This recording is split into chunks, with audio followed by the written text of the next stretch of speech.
Very good morning, students. Now, today we will learn about the popliteal fossa. Now, sometime the popliteal fossa is as a full question, okay? And sometime the popliteal fossa is also asked in short note. Now, suppose for example, if the popliteal fossa is asked as a full question, then you will have to write for 30-35 minutes and at least 15 marks will be there as per the new curriculum of MCI, the distribution of marks in proportion to that of the time. Now, if it is a short note, then you write its boundaries, its contents and clinical anatomy. But in case of contents, don't mention the detail of contents, just enumerate the contents, that is sufficient for the short note. But if it is a full question, okay, then you have to write the details of the contents also, okay. So now we begin with a question, which is a long question rather. Describe the popliteal fossa under following heads, okay. And the heads are here. Just open your notebook and write down. Introduction. As always, we should give few lines about the introduction of that question.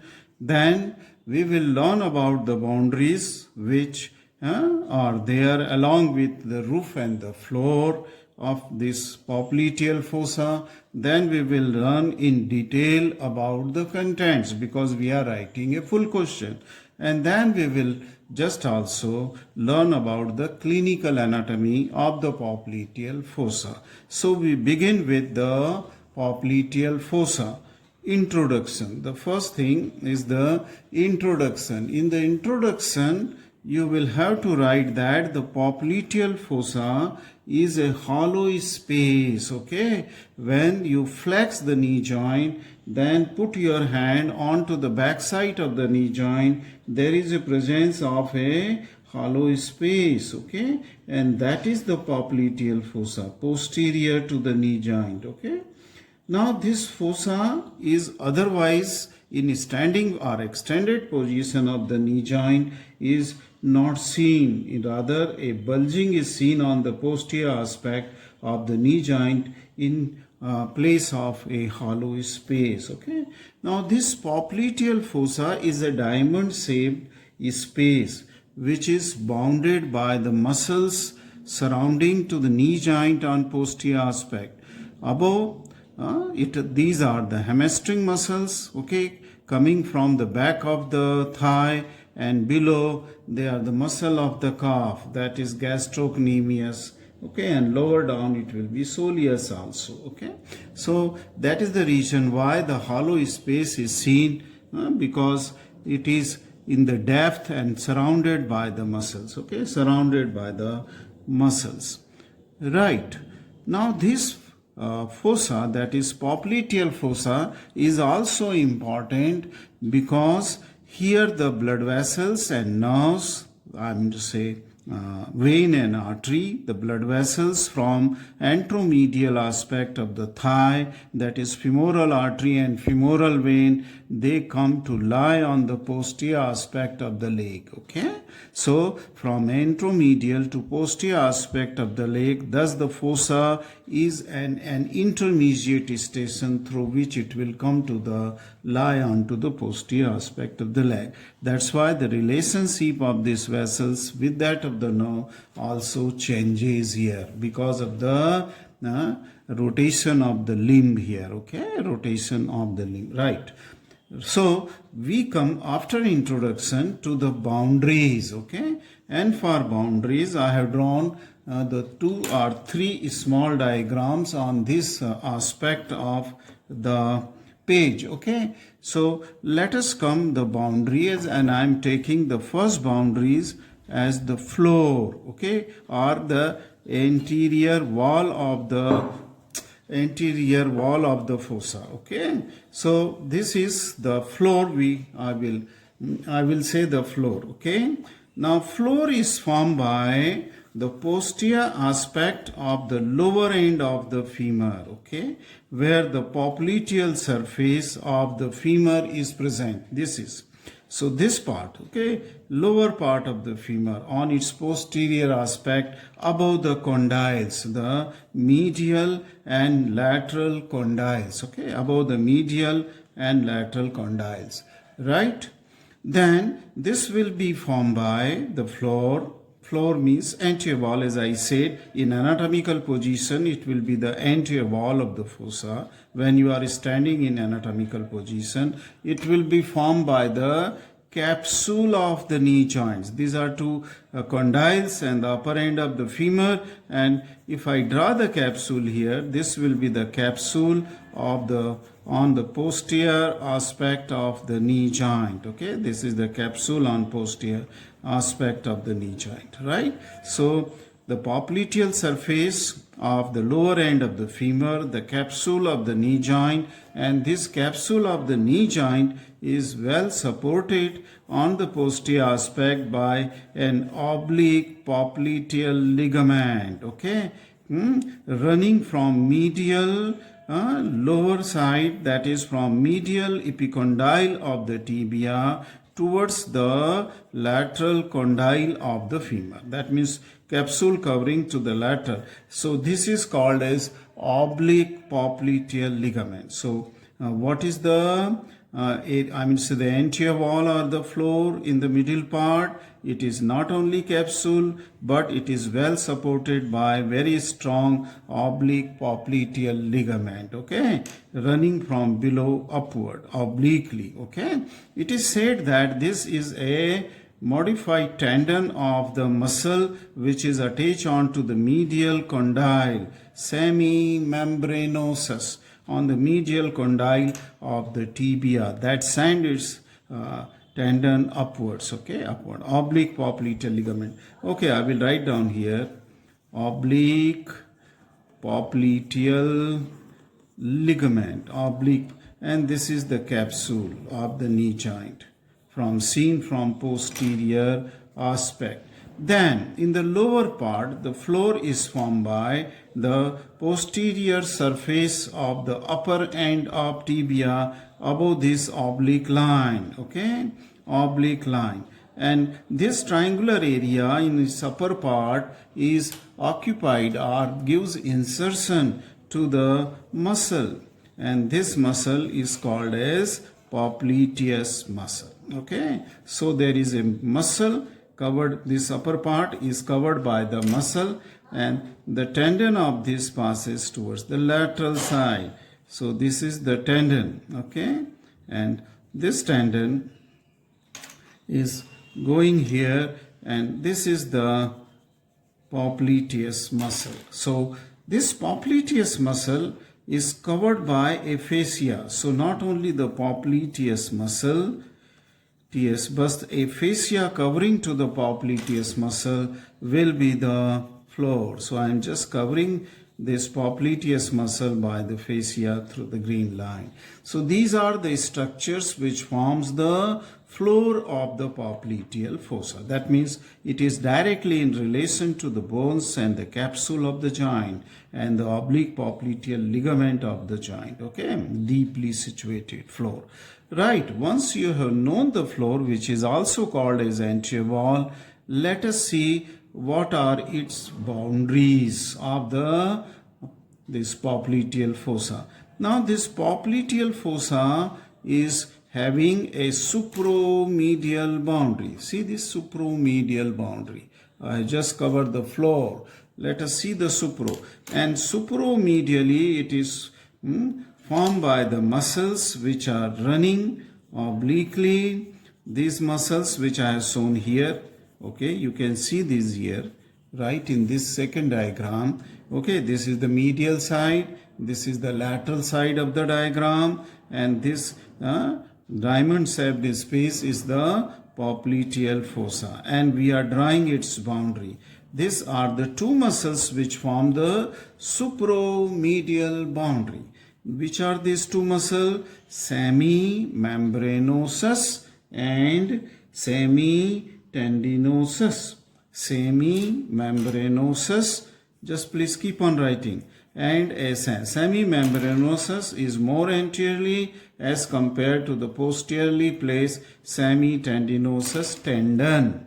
So this is the tendon of semitendinosus, and this muscle is semimembranosus. So these are the two muscles on the posteromedial aspect. Okay, posteromedial aspect. Let us see now the posterolateral aspect. And the posterolateral aspect is formed by the here,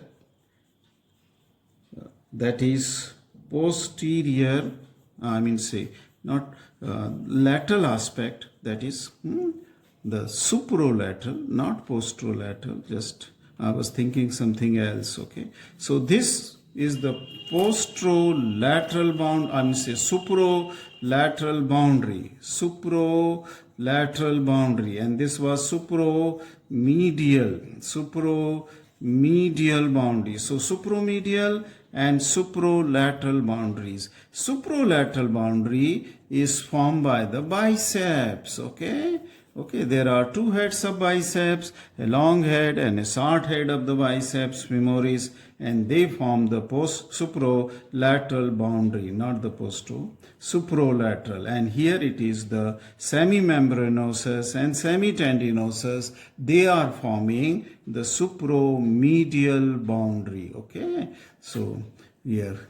Then we come to the infrolateral. This is lateral side. So let us come first to the infrolateral boundary. And infrolateral boundary is formed by two muscles, okay, which forms the infrolateral margin of this diamond-shaped space. The second muscle, which I will draw by stippled line here with its tendon. This is the tendon of the plantaris, okay, in the lateral head of gastrocnemius and plantaris. The upper one, a very small muscle, is plantaris. This is called as plantaris, and this is the lateral head of gastrocnemius. Just write down, okay, lateral head of gastrocnemius and plantaris. These are the two muscles which will form this boundary. That means infrolateral boundary. This was supralateral, this is infrolateral. Let us come to the fourth boundary here, that is infromedial boundary. Okay, since this is the medial side, okay, this is the infromedial boundary of the popliteal fossa. And this infromedial boundary of the popliteal fossa is formed by the medial head of gastrocnemius. Medial head of gastrocnemius. This was lateral. And thus two heads of gastrocnemius, median and lateral, they form the lower boundaries. In addition to this, on lateral side, it is supported by plantaris. Okay. So in the upper boundaries are the semimembranosus and semitendinosus, and here on supralateral side it is the biceps femoris. Thus these are the muscular structure which form a diamond shaped space called as the popliteal fossa on the back side of this knee joint. Now remember that this fossa is not as wide as seen in this diagram. You will have to artificially remove the two head of gastrocnemius and the upper two boundaries just to see and make it a diamond shaped space. Otherwise it is a very narrow space in the living condition. Okay, in dissection hall you have to draw. So it's true for these diagrams also. There's not such a large fossa. It is not such a large fossa. Right, so what we have covered in boundaries, we have covered the floor, we have covered supromedial, supralateral, infromedial, infralateral boundaries of this fossa, popliteal fossa. Now it is roof, okay. Roof is also called as posterior wall because in anatomical position, sorry, when you are standing, this will be the most posterior aspect of the diamond shaped popliteal fossa. Now in this very small diagram, I have just shown you the posterior aspect of thigh, this is posterior aspect of leg, and this diamond shaped space is the popliteal fossa. And then this popliteal fossa, roof is formed by this fascia that is called as the deep fascia. Skin, what lies deep to skin? It is superficial fascia, which is fibrofatty, and what lies deep to the superficial fascia? It is the deep fascia. So in the popliteal fossa, this blue color represent here the deep fascia. So what are the structure in roof from posterior to anterior? First will be skin, superficial fascia, and then the deep fascia. They are the three structures which forms the roof of the this popliteal fossa. Okay, roof of the popliteal fossa. Right. Now then this roof is pierced by many structures, and let us see which are these structure which pierce this roof. This is important vein is here, and that vein is called as short saphenous vein. Okay, the great saphenous we have learned in a separate video. This is short saphenous vein. What is short saphenous vein? This drains the blood from the lateral margin of the dorsal arch. Okay, dorsal arch, venous arch on the foot. Okay, and then it drains the blood from the lateral aspect of the foot and the sole, and then drain the bloods from the lateral aspect of the leg. Okay, both superficial and somewhat deeper structure. So this is the short saphenous vein, and this short saphenous vein, then it comes to lie on the back of the calf muscle, or the back of the popliteal fossa on posterior, and then it pierces the roof, that is the deep fascia here, and goes and drains into the popliteal vein. It goes and drain into the popliteal vein deep inside the fossa. Okay, deep where the popliteal vein is located. Then there are some nerves which are cutaneous nerves, and they pierce the roof to come out. Okay, into the superficial fascia. They pierce the deep fascia, and then they lie in the superficial fascia. This nerve, which is almost in the middle of the roof, is the posterior cutaneous nerve. Posterior cutaneous nerve of thigh. Okay, so it will become superficial to go to the skin. This is posterior, and we have seen that this posterior cutaneous nerve of thigh, it comes right from the greater sciatic notch or greater sciatic foramina along with the sciatic nerve. Okay, so long cutaneous nerve.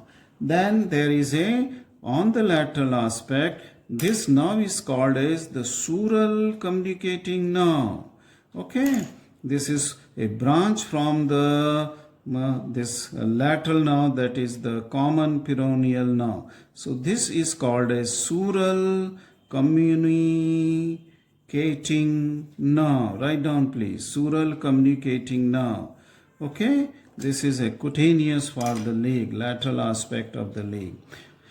This will communicate with that of the sural nerve. Okay, sural nerve. Then there is on the medial aspect, there is a nerve which will pierce the skin. Okay, not to the roof, but above the roof, it will pierce the deep fascia to come to light on deep to the skin. And this is the posterior division of medial cutaneous nerve.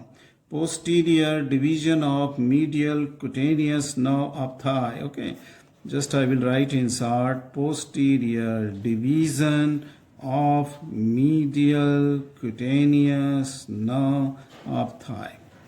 Posterior division of. So in this, just zoom this. Okay, let me zoom for you.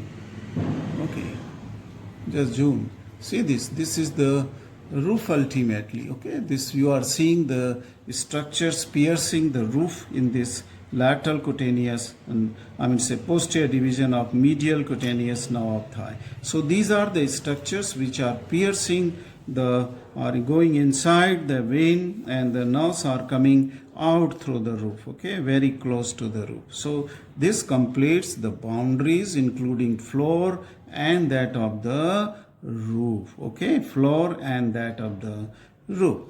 Now then we will go to that of the content. So write it very carefully about the boundaries. Let me go back to the, okay, very carefully about this contents, and then you will see that you will have to draw at least 1, 2 and 3 diagrams in the boundaries itself. Very simple diagram, just make the lines, okay, don't make them beautiful, just simple, and label them properly. So this completes the boundaries, roof and floor of the popliteal fossa. Now we go to this point, that is the third point, and that is the contains, okay, content. And as I said that if you are writing a short note, just draw this diagram only if you are writing a short note, because it will show you the boundaries, okay, and contents both together. Otherwise, if you are writing a long question, you have to draw the floor, you have to draw the roof, you have to draw the these boundaries, okay, muscular boundaries, and though the contents you can also show in the same diagram. But then if you are writing a very long question of 30 to 40 minutes, then draw all these contents separately, because you have to describe. Otherwise, in a short question, that is short note, you just mention which are the contents, okay. So I will just first mention which are the contents of the popliteal fossa. Let us see contents. Content is popliteal artery, which lies most anteriorly. Then is the popliteal vein. Both popliteal artery and popliteal vein, they come to the popliteal fossa through the hiatus in adductor magnus, osteophyseal tunnel in the adductor magnus. They come to lie in the pec site of the knee joint, artery and vein. Then in this, near the apex, the nerve, sciatic nerve, will divide into two terminal branch. Thus the content of the popliteal fossa will be tibial nerve and common peroneal nerve and its branches. That you can write. And then you can write the last content. It is the popliteal lymph nodes, okay, popliteal. That will complete your short note. But if you are writing a full question, you have to describe all these contents, okay. So we come first to the popliteal artery, okay, and you will have to draw this simple diagram showing the artery coming from the osteofibrous tunnel or the hiatus in the adductor magnus. This muscle is adductor magnus muscle, which, okay, you just draw roughly adductor magnus, because this is the adductor tubercle on which will go the tendon of the adductor magnus. Just draw with the pencil, black pencil only, the osteofibrous hiatus, and through this hiatus comes out, okay, just let me search my red pencil to draw the this artery, okay, just I got it, okay. So this is the artery, and this artery is coming from the hiatus. Then it is lying onto the posterior aspect of the lower end of the femur on popliteal surface. Okay, I'm just describing the course, okay. On the popliteal surface of the lower end of the femur, then it passes back of the condyles, which are covered by the articular capsule and oblique popliteal ligament. So it is crossing oblique popliteal ligament. Then it lies onto the back of the capsule, covering to the upper end of the tibia. Then it lies onto the muscle called as popliteus muscle, which is covered by the fascia, popliteal fascia. This is that muscle, okay, above the oblique line on the posterior aspect of the femur, which we have learned in the base, in the floor, okay, anterior wall or the floor, and this is covered by the fascia. popliteal fascia. So it is lying on the popliteal fascia. I'm just drawing on the green color, right? And then at the lower margin of the popliteus muscle or oblique line, this artery will divide into two terminal branch, okay, that is popliteal. This is now called as popliteal artery, okay, right from the hiatus. Since it comes in the hiatus, it is known as popliteal artery. Otherwise, it is continuation of the femoral artery. Okay, it is continuation, which we have learned in femoral triangle and then in adductor canal. So this will divide into two terminal branch at the lower margin of the popliteus muscle. One which will go towards lateral side is called as the anterior tibial, which will go between this tibia and fibula, okay, to anterior compartment of the leg. And this one which will be a continuation of it, this is known as the posterior tibial. Okay, so this is called as posterior tibial. So two terminal branch, anterior tibial and the posterior tibial. So its course is from this hiatus on the adductor magnus muscle, and then its termination is in the leg on the lower border of the popliteus muscle into two divisions, anterior and posterior tibial artery, right? And this is the course of the artery where it lies onto the anterior, that is onto the floor, okay. Its anterior wall is the floor, and the structure of floors will be its anterior relation, right? Okay, so this is the course of the popliteal arteries, right? Now branches, let us come to the branches. And branches of the popliteal artery are many, okay. It will give some cutaneous branches, unnamed. There is no name for the cutaneous branches. So it will give the cutaneous branches of the popliteal artery. Then it will give the muscular branches. Again, the muscular branches are unnamed, and this will supply to many muscles here, okay, which are forming the boundary of the popliteal fossa. And this boundary of the popliteal fossa, as you know, many muscles are there, and all these muscles are supplied by the unnamed muscular branches. So these are the two branches, two classes of branches of the popliteal artery. Let us come to the genicular branches, okay. And the genicular branches, they are named branches. They are named branches. This may be taken as a muscular branch, a small. In this way, from many points, the muscular branches will come out. Just I will give a name. Muscular branches, okay, unnamed muscular branches. Then it will give a artery on its medial side. This is, see, the medial side, because fibula is on the lateral side. So this is medial side. Just at the back of the lower end of the femur, just above the condyles, onto the capsule of the joint. This will give a branch which is called as the superior medial genicular. See, it is written here.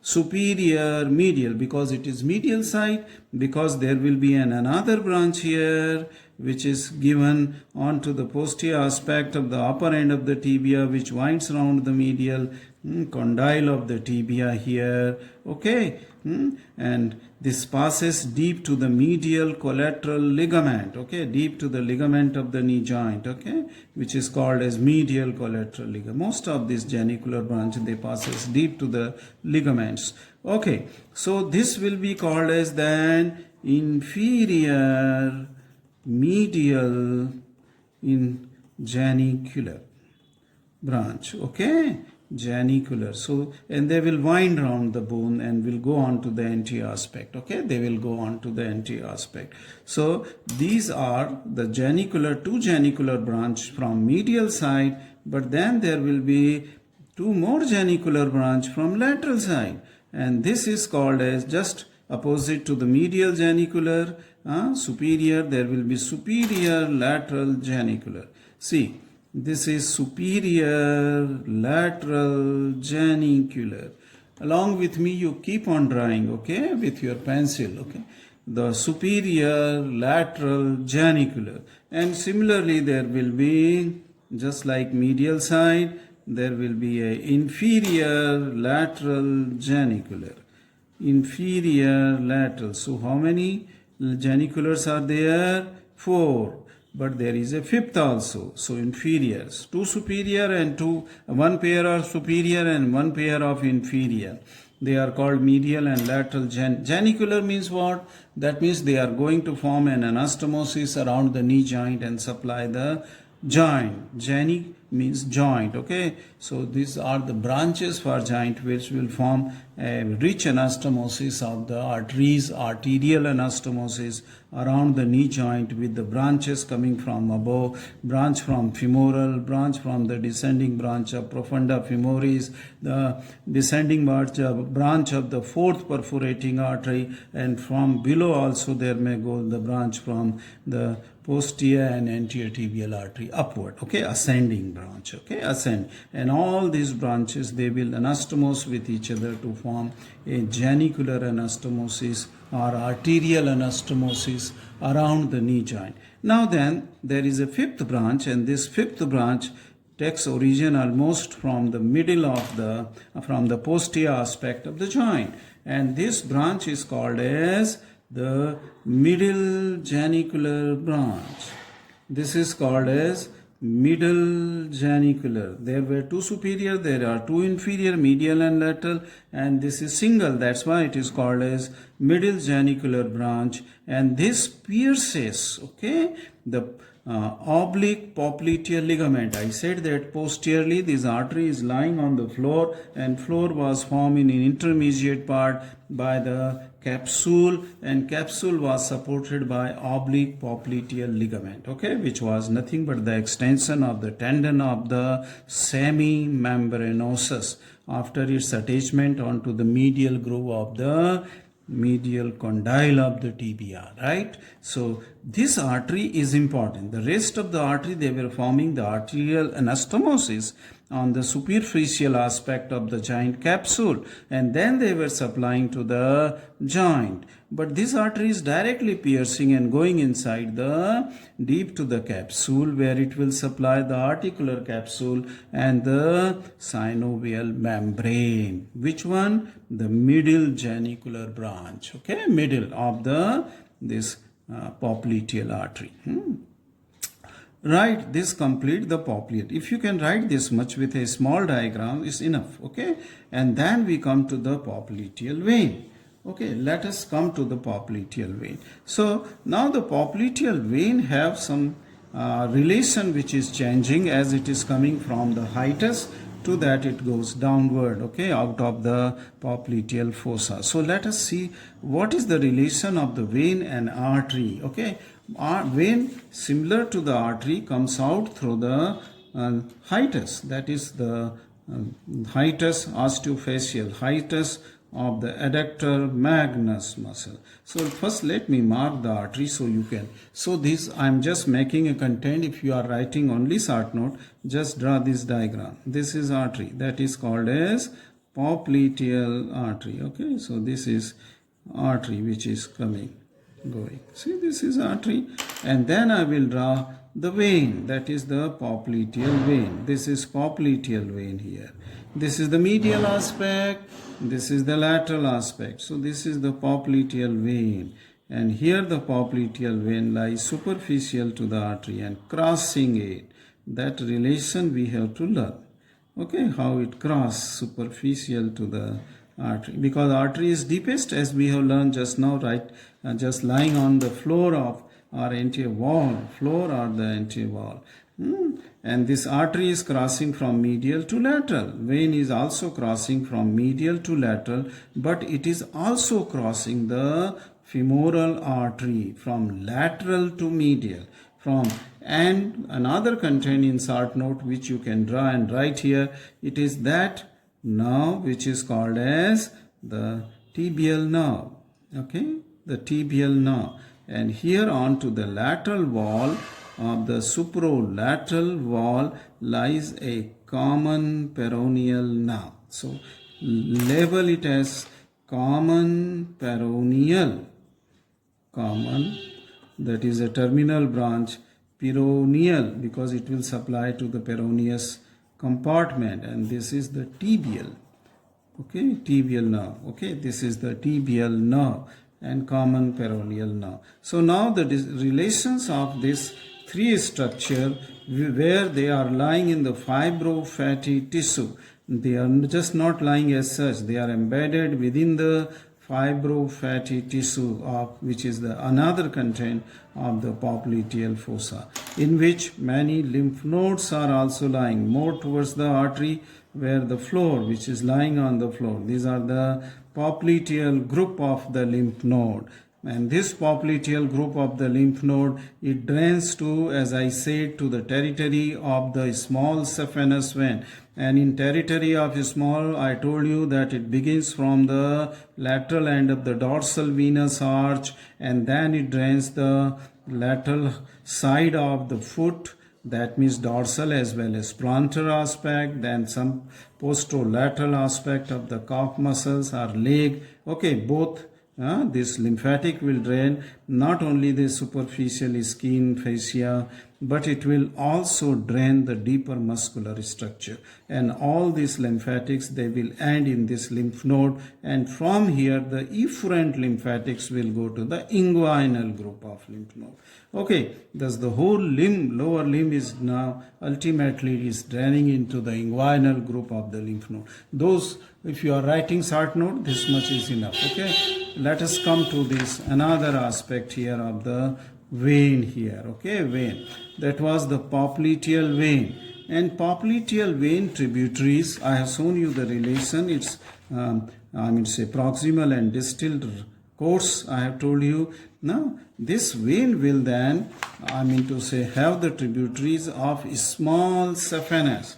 That means it will be drained by the small. Where was the small saphenous vein? Yes, in the roof. See this small saphenous vein, it will pierce the deep fascia, and then I told you that it will join to the popliteal vein on its posterior aspect. Okay, so drain all its blood into the popliteal vein. The other tributaries are many, and these other many tributaries are which tributaries? Those muscular branches, those danicular branches. Okay, all these named and unnamed branches of the artery, they are also accompanied by the artery. They are also accompanied by the vein. Okay, it is also, the vein is lying here, say for example. Okay, then it will become here crossing to it. Okay, it will cross to it and will lie to the medial side here.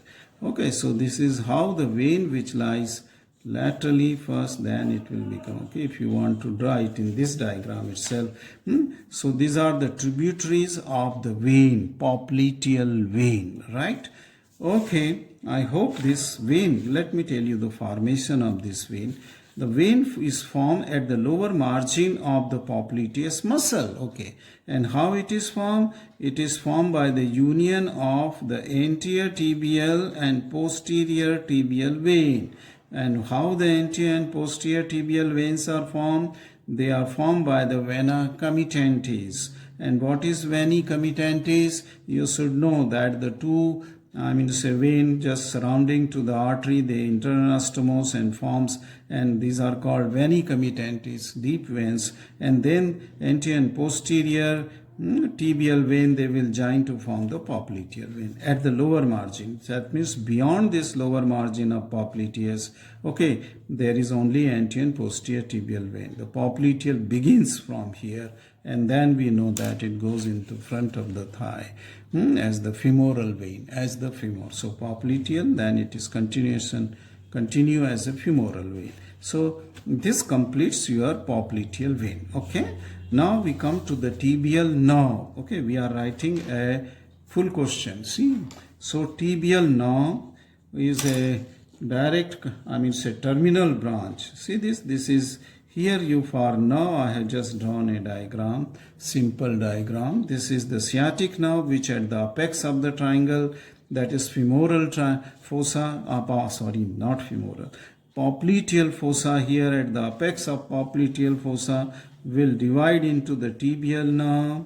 Okay, and it will divide into the common peroneal nerve. And I told you the course will run along with the superolateral margin of the popliteal fossa, this common peroneal, which is a shorter division. Then it will lie lateral to the neck of the fibula, okay, and will divide into two different branches, okay, the two different anterior and posterior, superficial or deep common peroneal, will divide into that, two terminal branches, okay.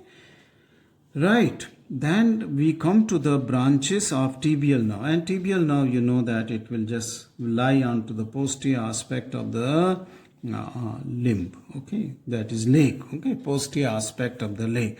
Now tibial nerve we just come to the branches of the muscular branches, all the muscles are posterior aspect of the, which is forming the popliteal fossa, except the biceps femoris, that is short head of the biceps femoris, okay.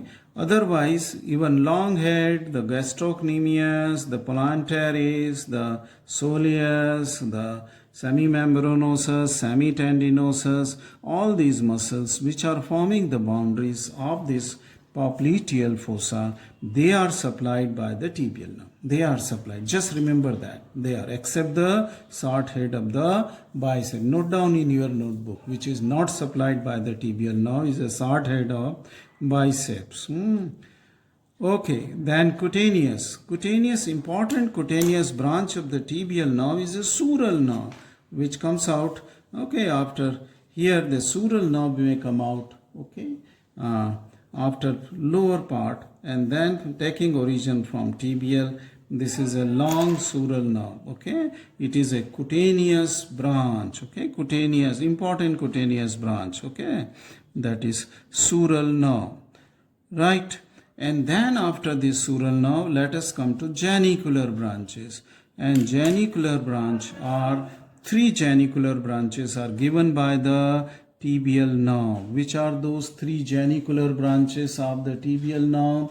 Now, this will go towards medial side and pierce the capsule of the joint, because it has to supply the joint. And which are those genicular? Superior medial, inferior medial, superior medial. See this? Superior medial, inferior medial. This is superior medial. Please note down. Superior medial, inferior medial from tibial, okay? Superior medial, inferior medial, and one is the middle one, okay, which will follow the course of the middle artery, okay, genicular artery, which will pierce the oblique popliteal ligament and go inside the joint, knee joint, right? So superior medial, inferior medial, and middle, right? These are the genicular, means the branches for the joint, okay, and they will supply the joint, okay. Then come to the branches of the common peroneal nerve. If we come to the branches of common peroneal nerve, again cutaneous branches are there, okay, many cutaneous. Then there will be a branch which is called a sural communicating branch, see, and this will follow the sural and will join later on. So this is sural communicating, and this was sural itself from tibial, sural and sural communicating, both cutaneous branches, okay. Then the lateral cutaneous nerve, there will be a lateral cutaneous nerve will be given by on the lateral aspect of the leg. So it will give a lateral cutaneous nerve, right. So these are the two important nerves, sural communicating and the lateral cutaneous nerve, two cutaneous nerve of the common peroneal, okay. Then genicular nerves, they are again similar to that of the tibial nerve, and this is superior and lateral, and inferior lateral genicular. You can just note down superior lateral and inferior lateral, similar to the branches from tibial, superior medial, okay, here it is superior lateral, inferior medial, so it is inferior lateral. Then one branch is given instead of middle. This gives one branch which goes and supply to the superior tibiofibular joint, and that branch is called as recurrent branch. Okay, it comes back and supply the superior tibiofibular joint. That branch is called as recurrent branch. Okay, now muscular supply of the common peroneal. The common peroneal, it supplies only one muscle here in the popliteal fossa, which I have told you, the short head of the biceps. It is the short head of the biceps. Now this completes the four important contents: popliteal artery, popliteal vein, tibial nerve, and common peroneal nerve. Let us come to the fifth important content, and that is popliteal lymph node. And as I said, the popliteal lymph node, one or two may be situated very close where the short saphenous vein joins to the popliteal vein, where it lies deep to the deep fascia.